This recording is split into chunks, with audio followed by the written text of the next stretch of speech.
Bismillahirrahmanirrahim. Allahumma sholli ala sayyidina Muhammad wa ala ali sayyidina Muhammad. Saya sudah dengar karduzari daripada orang tua kita, kemudian daripada saudara-saudara kita. Nah, kesimpulannya itu adalah kesalahpahaman. Kesimpulannya adalah kekeliruan dan ketidaktahuan mungkin. Kenapa? Karena sebelum ada hubungan Cipta Karya dengan Temboro, ini kan Cipta Karya ini kan lagi berjuang untuk bagaimana menanyakan status markas. Ya. Belum kenal dengan Temboro, ibaratnya begitu. Belum kenal dengan Temboro. Jadi dibawalah ini ditanyakan ke Nizamuddin. Sehingga para orang tua kita ini, singkat ceritanya, sudah berjalan saja semampunya, kan begitu ya.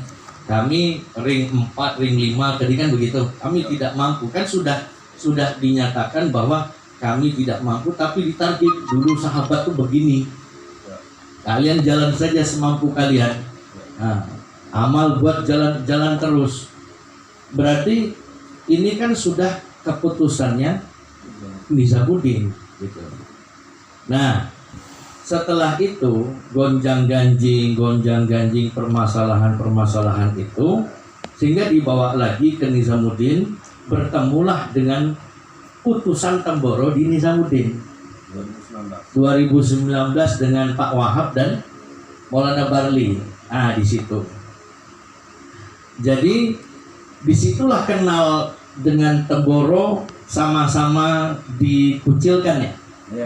Sama-sama dikucilkan bahwa tidak ada penghapusan markas Temboro dan tidak ada penghapusan markas Cipta Karya. Tetapi yang dikarduzarikan berbeda, artinya orangnya tidak amanah, ya. Orangnya tidak amanah, tidak menyampaikan apa yang disampaikan oleh Mas Syekh tadi. Nah, sehingga umat pun berpecah belah. Dan Maulana Barli itu tahu Urdu, Pak Wahab tahu Urdu, jadi nggak perlu tarjim itu, nggak perlu tarjim, tidak ada penghapusan. Kalau penghapusan itu bahasa Urdunya safai karna. Ya, safai karena ye Temboro tuh safai hogiahe. Jadi sudah kita hapus saja, nggak ada ya kalimat-kalimat semacam itu, nggak ada. Nah, pulang ke Indonesia bertabayun lagi karena utusan dari Cipta Karya ini kan nggak tahu nih bahasa Urdu, kan nggak tahu. Yang tahu itu adalah Maulana Barli dan Pak Wahab. Pergi bertabayun ke sana, gimana ceritanya? Nah, ceritanya dijelaskan bahwa tidak ada penghapusan markas dari masyayikh dakwah di Nizamuddin tentang Temboro dan Cipta Karya.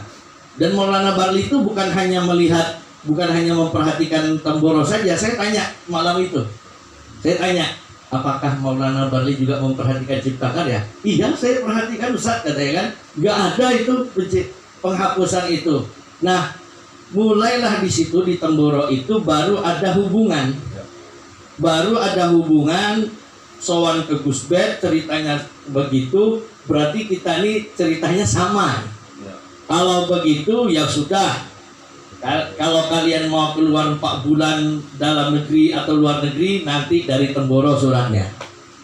Akhirnya disitulah terjalin hubungan baik dengan Temboro. Nah, ceritanya begitu. Mungkin tahu saudara-saudara semua kan, tahu kan bahwa istilahnya, jadi awalnya tuh bukan dibentuk dari Temboro, tapi dibentuk dari masyayikh di Nizamuddin, yang mana saudara-saudara orang-orang tua kita ini nggak ada mau yang dijadikan penanggung jawab, Faisalah semacam itu. Tadi udah dijelaskan, dipilih satu amir nggak mampu, maka yang satu amir dipecah jadi 7 kan gitu. Nah, dipecah jadi 7, itulah Faisalah. Nah, barulah ada hubungan baik dengan Temboro. Mungkin saudara-saudara kita ini nggak tahu mungkin yang kronologi gitu ya. Sehingga, ayo apa yang dikatakan Temboro ini, maaf, kaki tangan Pak Kiai, maaf ini bukan mendiskreditkan ya, bukan mengecilkan, tidak. Itu maaf, mereka itu kan tidak tahu hal ihwal Pekanbaru, ya. Mereka itu tidak tahu hal ihwal Pekanbaru. Yang tahu hal ihwal Pekanbaru itu pekerja dakwah yang ada di Pekanbaru. Jadi bagaimana ceritanya, kok bisa hubungan sama, Ana yakin Pak Samsudin sama Abdul Hamid pun mungkin nggak tahu nih. Nggak tahu. Maka kalau diceritakan semacam ini pun pasti jadi maaf Ustaz, saya koreksi sedikit. Pernah saya kasih tahu, cuma kayak anak nangkap. Ya. Karena yang saya maklumi juga, karena dia kan menghandle ratusan markas sudah sekarang. Nah itu saya ingatkan, Pak, Cipta Karya sejarahnya berbeda dengan seluruh markas yang sekarang itu Temboro. Cipta Karya bukan dilahirkan di Temboro. Perjuangan Cipta Karya lahir sebelum adanya kami ke Temboro. Nah cuma mungkin dia nggak nangkap sampai sekarang tuh masih kabur terus bahasanya. Oke, lanjut. Nah jadi begitu. Kemudian masalah ini terjadi ketika ingin menambah Faisalah tadi, ya, ingin menambah Faisalah, kemudian apa namanya, Temboro tidak menetapkan satu sistem baku untuk menjalankan program markas, takaza markas. Silahkan antum orang daerah itu sendiri yang tahu maslahahnya, kan begitu? Poinnya sebenarnya. Ya. Tapi salah tangkap. Nah, kemudian setelah itu, ini bukan berarti Faisalah ini kita ngikut kebun jeruk, bukan berarti begitu. Ya, anak kasih tamsilan. Kalau seandainya orang Bali Hindu dia pakai sarung, kita pakai sarung berarti ngikut orang Hindu? Kan tidak. Kalau kita pakai peci nasional, peci hitam, orang Batak, orang Karo juga pakai peci nasional, peci hitam, apakah kita niru mereka? Kan tidak. Nah, macam gini juga, kita sholat, kami imam bermadzhab Imam Syafi'i, Wahabi juga punya madzhab Wahabi. Tapi ketika dalam satu permasalahan kami sama, itu bukan berarti kami itu ikut Wahabi. Ya, kami misalnya contohnya, kami berpendapat bahwa surat Al-Fatihah itu rukun. Wahabi juga mengatakan itu rukun. Itu bukan berarti kami sama dengan Wahabi. Ini pendapat kami, ini pendapat Wahabi, ya kebetulan sama, ya bukan berarti kita tuh bagian dari Wahabi. Nah, bukan bagian dari Wahabi. Jadi begitu juga dengan ini, kerja dakwah ini kerja yang sangat besar. Kalau dipikul oleh satu orang itu nggak mampu, maka minta kepada Mas Dini Samudin sana, sehingga keluarlah nama-nama Faisalah ini. Nah, dengan kelemahan dan kekurangan, ya kan, berjalanlah markas itu, anak kasih A+. Kenapa begitu? Ya mungkin kalau nggak ada Cipta Karya, nggak ada orang yang memperjuangkan gitu, gimana kami alumni Temboro bisa berteduh beramai-ramai di situ? Sedangkan kami di Labersa itu sudah ya tidak dianggap ini bukan bagian dari kami, begitu, sehingga bergabung ke Cipta Karya gitu. Jadi ini kesalahpahaman saja, ya. Kemudian yang ana kasih masukan, janganlah kita nih menduga-duga ya. Karena kemarin juga waktu bayan pertama kali ana di markas itu kan tentang dilarang kita ini buruk sangka. Kemudian dilarang mencari-cari kesalahan orang lain, tajasus. Kemudian dilarang menggibah dan memfitnah. Nah, saling menghormati. Kalau Pak Kiai tolong diluruskan, kan ada hadis Nabi itu laisa minna, laisa min ummati bukan termasuk umatku orang yang tidak memuliakan atau tidak menghormati orang tua. Nah, kita ini kan pekerja dakwah. Nah, markas di Indonesia ini tidak sama permasalahannya dengan markas-markas yang lain. Kalau dijelaskan sedetail-detailnya kepada orang-orang tua kita di Temboro, yang mereka tuh punya keilmuan yang luar biasa. Ana belajar di sana, pasti takkan mungkin gegabah untuk menyampaikan wejangan nasihat-nasihat kepada. Nah, adapun yang sampai kepada mereka itu tuh tidak lengkap. Karguzarinya tuh tidak lengkap, sehingga mengatakan sistem Temboro tuh nggak baku. Kalau kalian mau ini begini atau begini. Nah, begitu. Kemudian lagi di lapangan. Di lapangan itu para ustadz kesibukannya di pondok. Ustadz itu kesibukannya di pondok. Orang yang bisa menyupir dakwah ini, kira-kira bapak-bapak ini mau nggak disupir sama orang yang nggak pernah nyupir truk, nggak pernah nyupir bis? Bapak-bapak di dalamnya penuh di situ perjalanan ke Temboro. Kira-kira berani nggak? Enggak lah, kecuali. Hah? Ini dakwah ini bukan kerja kecil, bukan kerja mainan, harus dipimpin orang yang punya kelayakan. Karena kata Nabi, sesuatu apabila diberikan kepada orang yang bukan ahlinya, maka lihatlah kehancurannya.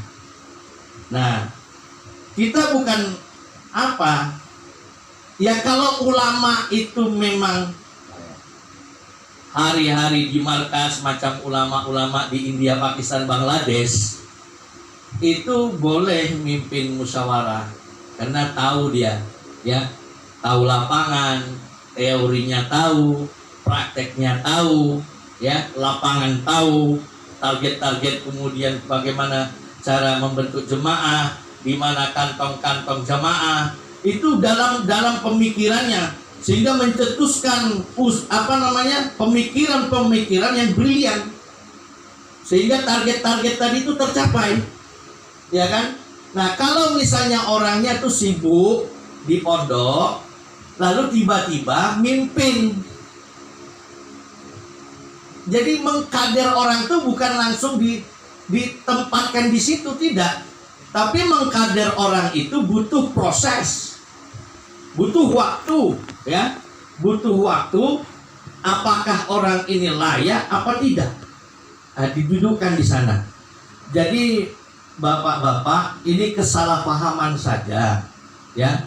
Mudah-mudahan tidak ada kebencian, ya. Tidak ada kebencian, kan orang mukmin ini kan tidak membenci kan kepada saudaranya, kan? Mana ada, ya. Allah akan menolong seorang hamba selagi hamba itu mau menolong saudaranya sendiri, ya. Jadi ini mungkin kronologi yang disampaikan kepada orang tua di Temboro itu tidak lengkap, dan kita pun mencerna kalimat orang tua dari Temboro pun dengan pencernaan yang tidak begitu sebenarnya makna yang disampaikan oleh orang tua itu, tapi kita cerna dengan pencernaan yang keliru gitu loh. Sehingga kalau ini kita bawa dalam usaha dakwah ini amburadul semuanya. Ini sekarang sudah jadi amburadul. Yang kedua lagi, kita orang dakwah ini mesti ada harga menghargai, hormat menghormati. Nah, kalau misalnya datang dengan pemahaman kita nasihat dari Temboro begini, ya kan, langsung kita umumkan tanpa kita berembuk dulu.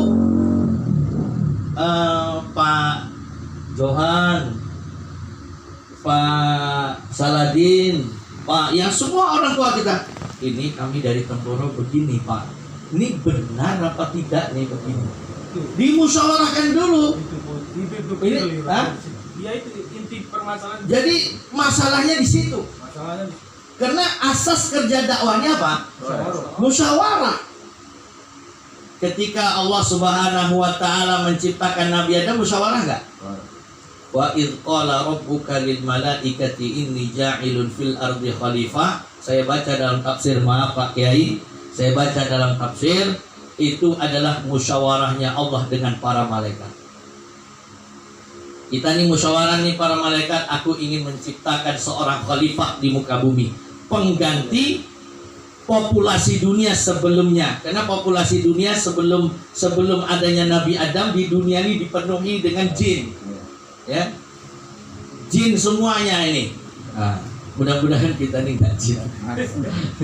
Ya. Nah, jadi begitu musyawarah, dan di Al-Qur'an pun ada surat musyawarah, surat Asy-Syura. Nah, ketika kerja dakwah itu sudah tidak ada lagi musyawarah, maka akan terjadilah simpang siur, ya, perpecahan dan lain sebagainya. Nah, kemudian yang ketiga tentang masalah FPI, ya. Saya ini Pak, waktu 2019 Covid itu, 2019 waktu Covid itu saya diusir oleh Pak RT, Pak. Kenapa saya diusir oleh Pak RT? Karena saya ini sholatnya di masjid, ya. Gara-gara sholat di masjid, saya Pak Ustadz Yusuf, orang tuh bilang, manggil kenal KTP saya itu Weli, Pak. Bapak Weli, kami tidak terima Bapak tinggal di perumahan kami ini. Silahkan berangkat dalam waktu 3 hari. Kalau tidak, kami tidak tahu. Masyarakat, orang ini kan bawa masyarakat yang mana? Bawa masyarakat. Akhirnya Pak, saya panggil orang FPI. Orang FPI itu, maaf nih, bukan saya mau mangga-manggakan FPI. Saya kalimatnya singkat, Pak. Bang, bisa bantu saya, Bang? Saya diusir oleh Pak RT saya gara-gara sholat di masjid. Nggak ada dia bilang, bagaimana Pak Ustadz? Kronologi bagaimana? Nggak ada. Dia telepon, komandan, siapkan pasukan 3 mobil. Ada orang tabligh begitu, membela ulama? Ada? Hah? Nggak ada orang tabligh begitu.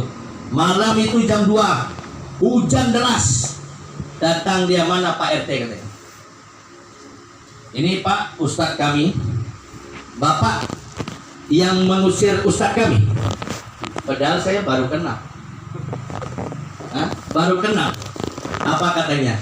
Kami siap menumpahkan darah kami di sini. Jangan Bapak senggol aja kuping Ustadz kami di sini. Senggol aja kami akan menumpahkan darah bapak-bapak di sini.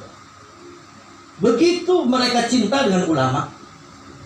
Dan FPI itu dengan kita, maksudnya itu dengan Tenggoro, dengan kami ini orang-orang belajar itu sama-sama bermadzhabkan Imam Syafi'i. Kalau dalam akidah Al-Maturidi, Al-Asy'ari sama, cuma mereka itu berorganisasi, kita tidak berorganisasi. Dan bahkan sebagian besar itu isinya orang tabligh semua. Orang tabligh semua. Saya datang ke markas FPI itu mereka cium tangan semua. Badan berdaguk-daguk, cium tangan semuanya. Orang tabligh mana ada cium tangan? Orang FPI, preman-preman siap tempur itu cium tangan semua. Cium tangan semua. Nah, jadi jangan kita menganggap FPI itu ini organisasi buruk, tidak. FPI itu yang bangun tuh Habib Rizik, wali Allah itu. Nah itu. Jadi bapak-bapak, ini kesalahpahaman. Kemudian cara saudara-saudara kita ini, kalau menurut saya itu keliru caranya. Ya, kenapa? Tidak dimusyawarahkan, tidak dikanuzarikan, tidak bertabayun, langsung mengumumkan. Tidak ada begini. Apakah tahu sebelumnya kronologi Cipta Karya ini? Pertama, dia belum ada hubungan dengan Temboro. Belum ada hubungan dengan Temboro. dia hanya berhubungan dengan Nizamuddin dan berkirim surat, ada surat balasannya. Saya pernah dikasih, Pak, mana surat dari Nizamuddin? Dikasih, ini surat apa? Nggak dijawab. Saya baca dalam bahasa Arab. Saya baca dari atas targipan semua. Sab dari bawah tuh rupanya balasan surat sebelumnya, ya kan? Makanya Gus Bet mengatakan ini markas Ajib. Kenapa? Sudah surat-suratan dengan Maulana Sa'ad. Yang lain tuh nggak ada surat-suratan dengan Maulana Sa'ad. Nah, ini markas Cipta Karya ini surat-suratan kayak orang bercinta kasih, ya kan? Nah, makanya itu bukti bahwa Allah Subhanahu Wa Taala ridho kepada orang-orang di Cipta Karya itu. Allah panggil Nabi Ibrahim itu bukan memanggil orang, Allah yang panggil. Kata Allah, wa'adzin finnas bil haji. Kamu seru manusia untuk menunaikan haji. Aku nggak punya mic, ya Allah, nggak punya mikrofon. Bagaimana cara manggilnya? Kamu kerjakan aja semampumu. Yang nyampaikan tuh gue. Allah Subhanahu Wa Taala nyampaikan. Makanya setiap orang haji dan umrah apa katanya? Labbaik Allahumma labbaik. Itu jawaban panggilan. Allah memanggil. Siapa yang memanggil? Allah yang memanggil. Zahirnya Nabi Ibrahim buat semampunya. Nah, Cipta Karya gitu, buat semampunya. Lalu siapa yang didatangkan oleh Allah? Para ulama. Itu buktinya, betul? Betul tidak? Nah, itulah para ulama. Tengok sekarang yang baca Hayatus Sahabah ganti-gantian, betul? Nah, sekarang yang bayan tuh para ulama. Nah, lihat kita dengar Quran, dengar hadis, ya kan? Nah, itu satu bukti bahwa Allah tuh ridho. Ini Ana bukan mau mengkreditkan apa kawan-kawan yang di sebelah sana, tapi antum-antum sekalian ini mesti tahu juga. Sebelum kita mati, kita masih hidup ini, Allah Subhanahu Wa Taala telah memberikan pelajaran buat kita. Allah tuh nggak ridho kita tuh markas di Kubang tuh. Kenapa? Begoco, betul? Ya. Kalau misalnya ridho pasti adem, betul nggak? Nah, kemudian ke Labersa sana juga begitu, juga terjadi permasalahan, itu tandanya Allah tak ridho. Nah, begitu juga dengan 2019 kemarin, COVID-19. Itu Ustadz Lufi meninggal dunia, yang nganterinnya orang pakai robot, pakai astronot, betul? Betul nggak? 2019 juga Pak Cecep meninggal dunia, tapi arahannya Nizamuddin. Nggak ada orang pakai robot, orang masuk semua dalam kuburan itu, betul? Itu salah satu tandanya Allah ridho. Kalau Allah ridho tuh Allah jaga. Pernah nggak dengar kisah sahabat yang kepalanya dipotong, kemudian ya Allah selamatkan batang tubuhku, maka Allah Subhanahu Wa Taala datangkan lebah. Pernah dengar? Nah, sampai orang kafir itu nggak bisa ngambil kepala itu masih hidup dan disaksikan oleh sahabat, ya kan? Tanda Allah jaga. Begitu juga dengan markas kita, itu tanda Allah jaga. Nah, Allah Subhanahu Wa Taala itu menjaga karena ada lantaran orang-orang yang ikhlas. Ya, siapa orang ikhlas? Saya nggak mampu nih Pak, jujur saya nggak mampu. Ya, pergi ke Nizamuddin itu bukan duit sedikit, betul? Betul tidak? Bagus duit itu untuk keperluan rumah tangga, betul? Kalau tidak cintanya karena dakwah, kalau tidak cintanya untuk membela kebenaran, takkan mungkin orang itu mau berkorban. Apalah artinya cinta kalau tanpa pengorbanan. Nah, bapak-bapak ini sudah membuktikan bahwa mereka dicinta. Korban harta, korban waktu. Nah, itu kan satu bukti bahwa orang ini nggak main-main. Walaupun mereka ini mengatakan kami tak mampu, betul?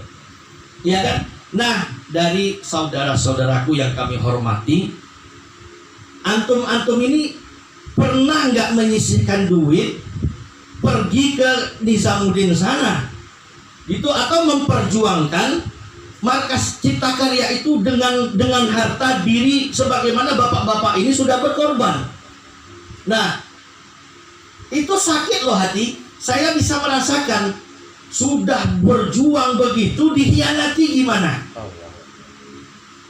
Kalau saya ini hanya bisa mengucapkan Pak Zohan, hormat saya, Bapak, orang-orang tua saya nih, saya hormat. Kenapa? Karena mereka ini sudah berjuang. Ya.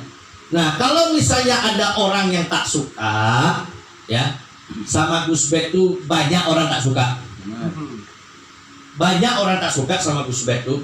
Saya ini orang yang tinggal di Temboro, belajar sama 3 kiai, Kiai Zeron, Kiai Gus Bek, Kiai Fatah, dan ustaz-ustaz yang lain. Dan saya pun ngajar di Temboro. Saya ngajar di Temboro. Gaji saya sebulan 180.000, Pak. Sebulan. Makanya ketika saya pulang ke sini, digaji 1.600.000, menggigil badan saya. Barulah saya itu megang duit 1 juta, itu baru itu. Saya tuh keseringannya, Pak, keseringannya nggak megang duit. Di Temboro tuh 1 bulan saya nggak punya duit, Pak. Beras nggak ada, minyak nggak ada, minyak kompor dulu, minyak kompor nggak ada. Saya suruh istri minum kenyang-kenyang, anak saya suruh minum kenyang-kenyang, saya minum kenyang-kenyang, tidurlah dalam keadaan semacam itu. Tak pernah saya minta sama orang tua. Sampai detik ini saya tak pernah minta sama orang tua. Jadi apa namanya tuh? Ya pengalaman-pengalaman lah. Ba'da asar tuh, Pak, tegak orang. Dumateng para sedanten ingkang dipun muliakan kalian Gusti Allah Subhanahu wa taala, ya menika dipun suwun wonten acara syukuran teng griyane Pak Abdullah niku. Panjenengan dipun suwun untuk menghadiri syukuran mereka. Nggih. Akhirnya kami datang, Pak, syukuran di sana.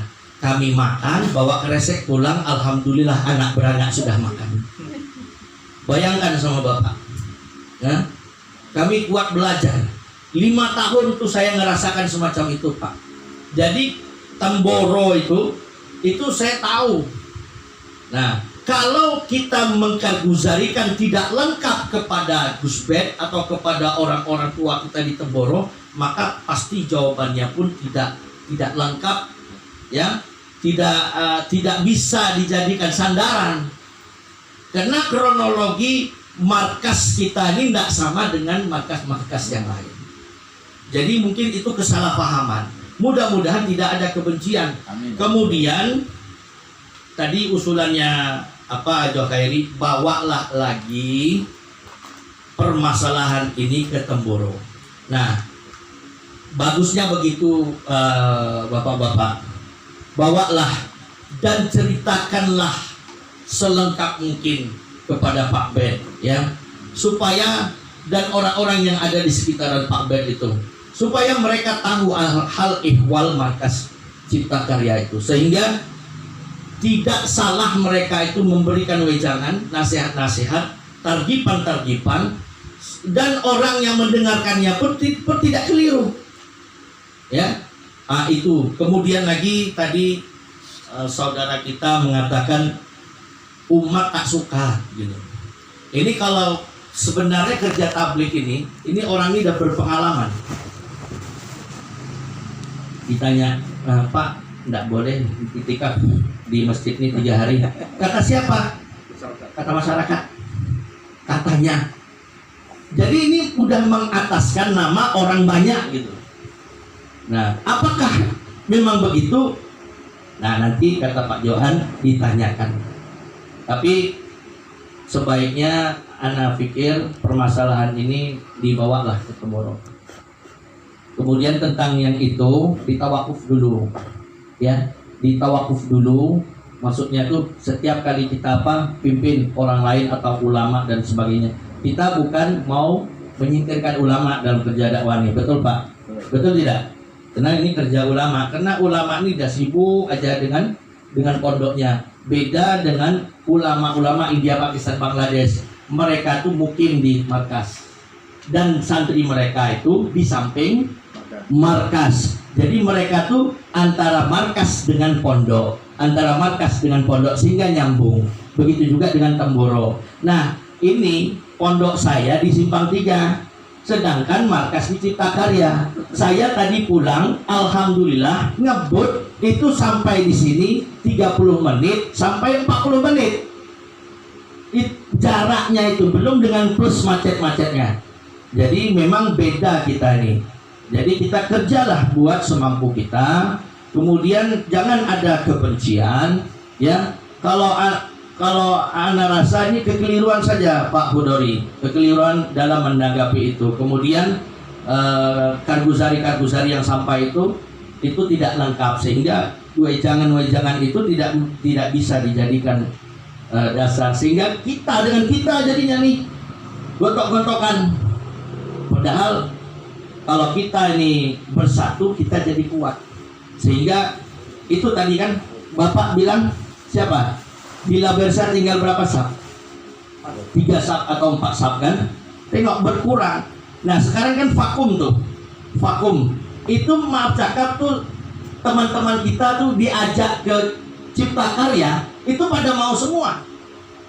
Anaknya Abdullah Kah, Haji Abdullah Kah, itu mau. Ayo kita datang, ayo katanya.